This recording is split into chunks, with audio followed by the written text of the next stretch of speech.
और बालाकोट स्ट्राइक के ऊपर इस वक्त एक प्रेस कॉन्फ्रेंस चल रही है। क्या कुछ हो रहा है, चलिए आपको सीधा दिखाते हैं, रुख कर लेते हैं। Is a public knowledge both within and outside Pakistan.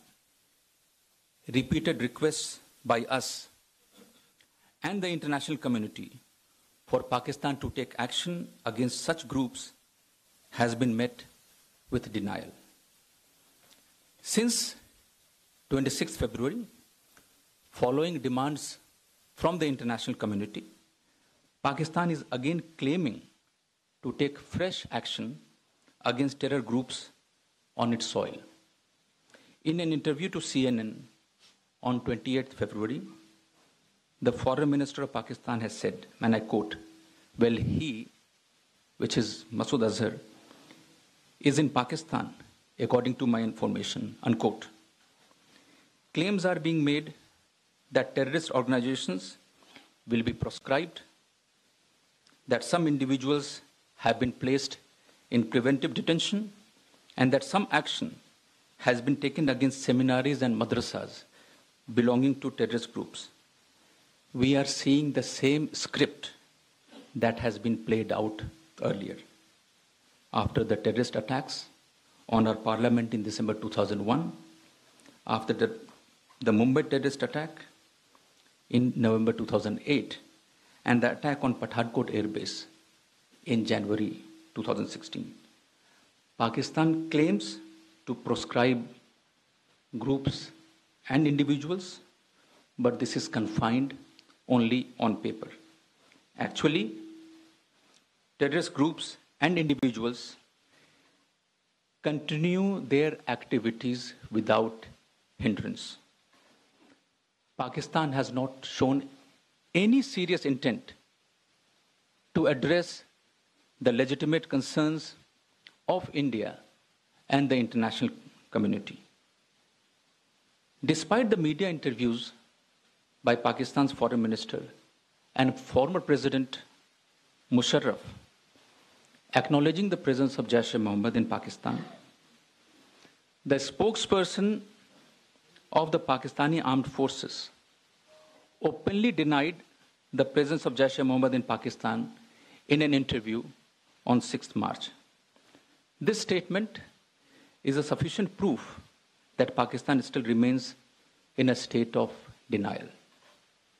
We remain resolute in our determination to persuade the international community of the necessity of compelling Pakistan to move beyond mere words and to show credible, verifiable, and sustained actions.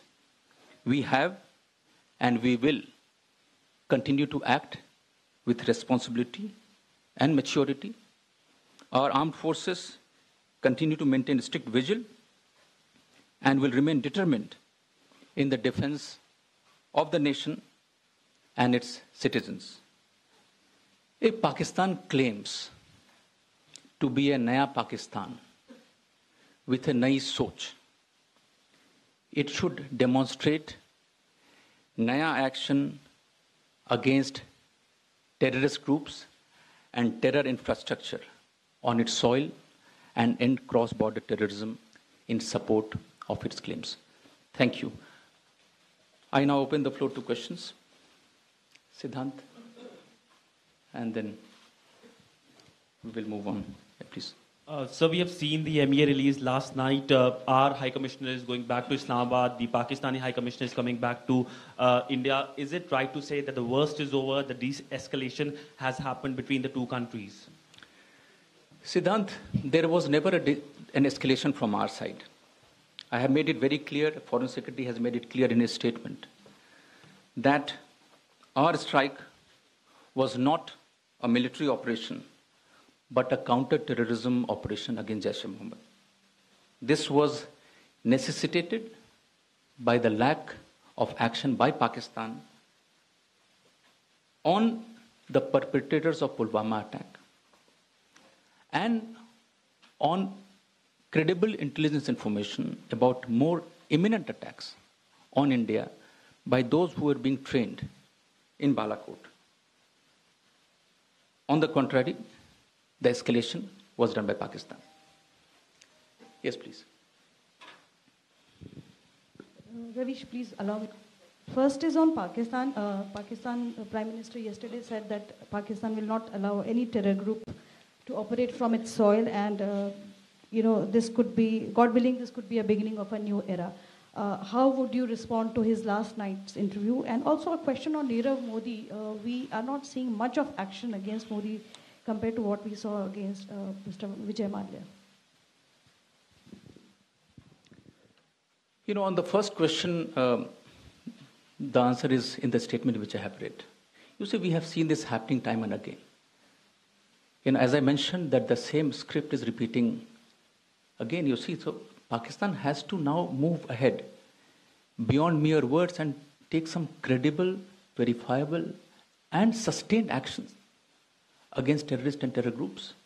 So that is what they have to do. And on the second one, you see, you are aware that we have made a request based on information received from ED and CBI. We have made a request for extradition with the UK authorities in August last year. Despite whatever we see on television today, the status remains the same. UK is still to respond or is still considering a request for extradition of Nirav Modi. Any follow-up on that? Let me take all the questions. Yes, please, Maha. So since the Telegraph has been able to track down Nirav Modi, it's very evident that he is very much in the United Kingdom. What kind of pressure will then be built now to bring him to book? Maha, please try to understand that the fact that we have requested the UK government for extradition of Nirav Modi, it means that we were aware that he is in UK. Otherwise, we would not have made a request for extradition. And also try to understand how the whole process works. Just because he has been spotted doesn't mean that he can be immediately brought back to India. You see, there is a process. UK government, we have made a request. It is for the UK government now to consider a request and respond to the CBI and ED demand for extradition. Yeah, Pranay. क्या नीरव मोदी के मामले में जो हमारी extradition request है उस पे आखिरी कम्युनिकेशन यूके गवर्नमेंट से हमें क्या प्राप्त हुआ था और अभी जो प्रोसेस का मामला है वो कहां अटका है, किस स्टेज के ऊपर है, व्हाट आर द फॉलोइंग, मतलब इसके आगे के स्टेप्स क्या हैं? देखिए प्रणय, आपको पता है कि जहां तक विदेश मंत्रालय का सवाल है, किसी भी देश के साथ अगर हम एक्सट्रेडिशन रिक्वेस्ट सबमिट करते हैं, वो रिक्वेस्ट हमारे एजेंसीज के बिहाफ पे हम करते हैं। आपको पता होगा कि एनफोर्समेंट डायरेक्टरेट ने हमें भेजा था अर्ली अगस्त में रिक्वेस्ट के लिए, जो हमने उनको यूके साइट को दिया। सेपरेट रिक्वेस्ट आया था हमारे पास सीबीआई से, जो हमने एंड अगस्त में यूके साइट को फॉरवर्ड किया है। हमें जो अब तक बताया गया है कि ये जो दोनों रिक्वेस्ट हैं, दोनों ब्रिटिश सरकार के विचाराधीन हैं और हमें वहाँ से अभी इसके बारे में इसके आगे कोई जानकारी नहीं मिली है। हमें यही पता है कि ये विचाराधीन है।